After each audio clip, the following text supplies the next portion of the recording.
il faut savoir aussi que, comme j'ai dit, la candidature d'Eto a été rejetée. La candidature de Seydou Mbonjoya aussi a été rejetée. Le dernier ressort pour Samuel Eto'o fils, c'est le TAS.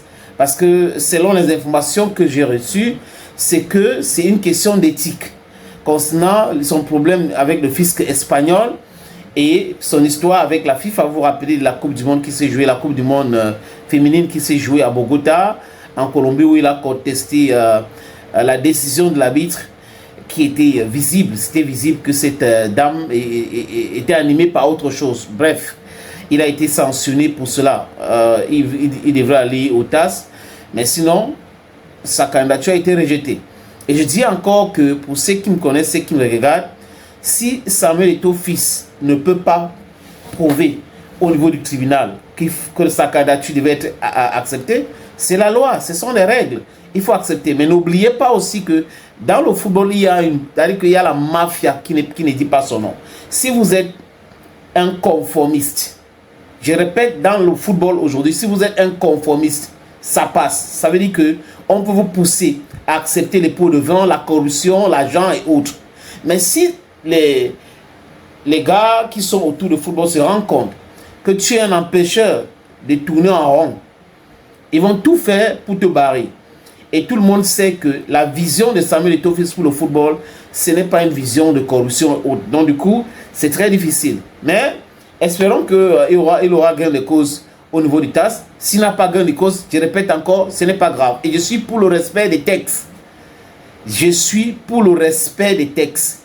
S'il n'a pas respecté les textes, c'est normal qu'on rejette sa candidature. Donc je n'ai pas tous les éléments à ma disposition.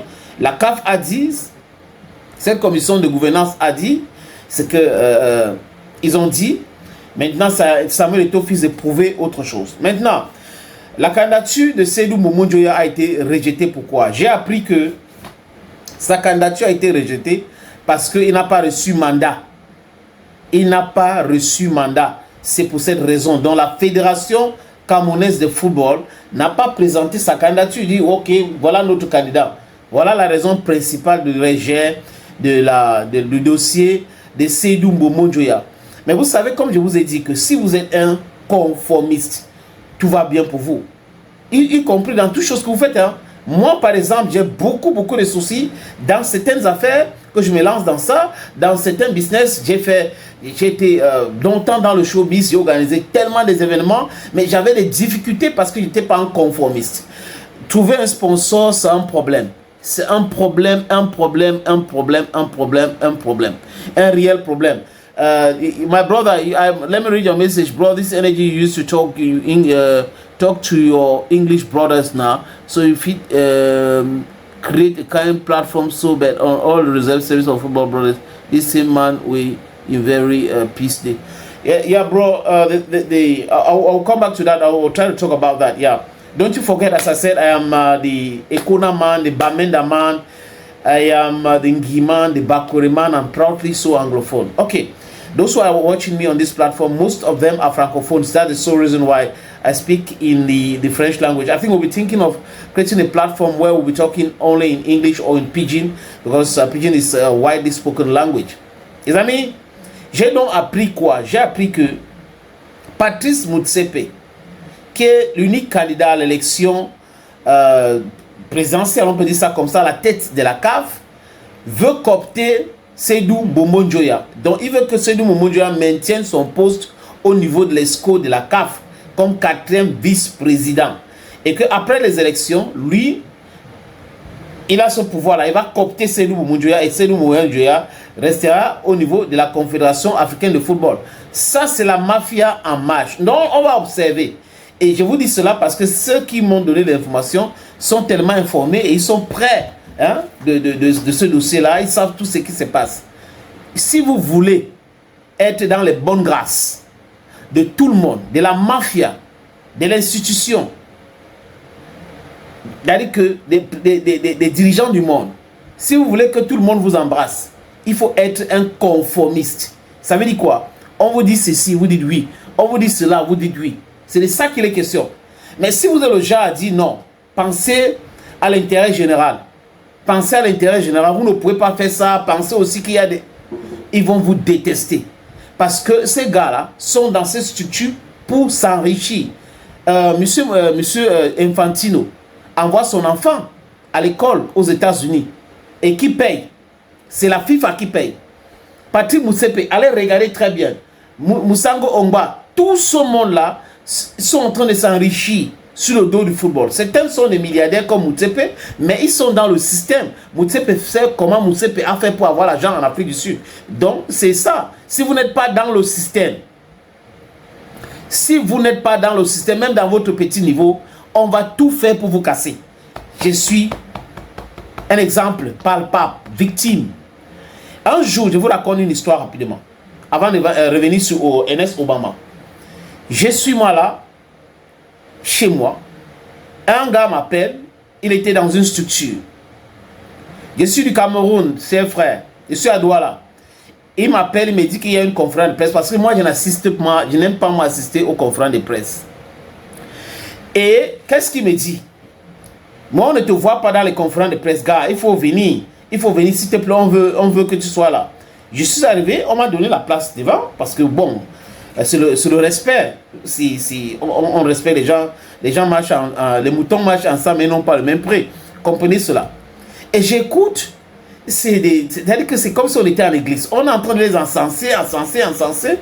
Et vers la fin de la conférence de presse, le gars me dit, parce qu'il était sur le panel, il me dit, mais sénateur Cletus, tu n'as pas posé la question. C'est quoi? Tu es d'accord avec tout? J'ai dit non, je ne suis pas d'accord avec tout, mais je vous écoute et il n'y a pas de problème. Il me dit non, si tu as une question, tu poses. Et j'ai donc posé ma question. Cette question-là a tellement perturbé, ça a perturbé toute l'assistance au point où il était obligé de m'appeler après pour faire une réunion avec moi, pour me dire si tu avais des choses comme ça, pourquoi tu ne nous as pas dit? Si tu as des choses à faire, tu as des sponsorings et tout ça là, il faut demander normalement. Les amis, pourquoi? Parce que vous voyez les gens dans le sponsoring que vous voyez là. C'est un truc clanique. C'est des gars ont formé les clans. Je n'ai pas envie de parler du tribalisme. C'est un truc clanique. Moi, Bamenda et Konama, vous pouvez imaginer, n'est-ce pas? Je n'ai pas le même soutien que beaucoup d'autres. Suivez bien mon regard. Et qu'est-ce qu'ils font? C'est-à-dire qu'ils peuvent soutenir un événement qui peut intéresser, qui peut intéresser juste 10 personnes. Et délaisser un événement qui peut intéresser 5000 personnes. J'ai organisé le festival à Ekona. Les amis, j'étais seul à payer les factures de tout ça. Seul. Et quand les gars veulent venir, certains veulent venir vendre leur bière. C'est ce qui les intéresse. Ils viennent avec les... On va vous donner 5 casiers de bière, 12 casiers de bière. À un moment où Maman Guéa était venue à Ekona, et Maman Guéa m'a dit que voilà, on vend la bière là-bas, voilà. J'ai appelé donc la personne qui était en charge de cette structure. Et il était obligé de parler avec Manga. J'ai amené la pyro de Mbanga à Ekona. La pyro de Mbanga m'a dit, petit frère, il y a Yatine Somburu Dédé. Et j'étais obligé de faire parler le mec là à la pyro de Mbanga. Donc, il ne donne rien, mais il vous impose des choses. Et là, mais quand c'est les gens, c'est facile. Souvent, on vous propose un montant. Après, les gars, ils ont un montant. Ils ont dit qu'ils prennent plus de la moitié de ce montant. Donc, c'est un peu comme ça. Si vous êtes anticonformiste, c'est compliqué pour vous. Si vous êtes déjà à dire la vérité, dites ce que vous pensez, ce sera difficile pour vous. Et malheureusement, je suis comme ça, les amis. Je suis comme ça. J'essaie d'être honnête dans toutes choses. C'est collaborer avec des gens, l'honnêteté. Je travaille avec quelqu'un, l'honnêteté.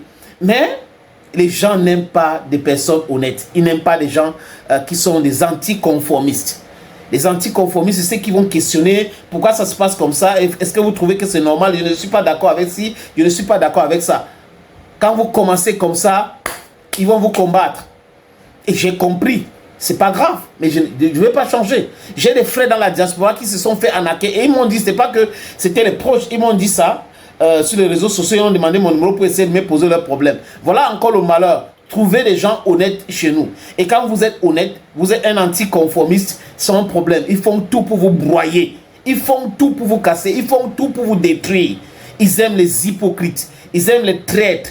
Et c'est toujours ces traîtres-là qui les font ça dur. Les amis, faites très attention.